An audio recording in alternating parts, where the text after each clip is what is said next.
শালার কি যে করি, আমার বাপটা আমাকে বিয়াও দিয়ে দেয় না। টেনশনে পড়ে গেলাম, খুব টেনশন রে ভাই। শালার আমার বন্ধুগুলো সবগুলোর বিয়ে হয়ে গেল, ওদের বাপগুলো একবারও বললো না যে তুই এই বয়সে বিয়ে করিস কেন। আমার বন্ধুর গুলার বাপ বলে বিয়ে করা আবার ভালো, আর আমার বাপ বলে যে বিয়ে করলে তুই হয়ে যাবি একদম কালো। হ্যাঁ হব আমি কালো, তাতে আমার যায় আসে না, আমার বিয়ে লাগবেই। রে ছেলে, কি হলো বাবা? তোকে কিছু বলার ছিল। হ্যাঁ বাবা বলো, তোমার সঙ্গে আমারও অনেক কিছু কথা বলার ছিল। হ্যাঁ বল, আগে তুই বল, কি বলা আছে। আগে তুমি বলো। তবে বলি শোন। হ্যাঁ বলো তবে।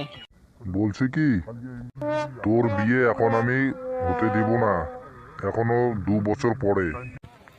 বাবা তুমি কি পাগলা ছাগলা হয়েছো নাকি? হব বেটা, তুই আমার লগে কথা কস। আমার এই বছরেই আমার বিয়ে লাগবে। তুই আমার বাপ না, আমি তোর বাপ।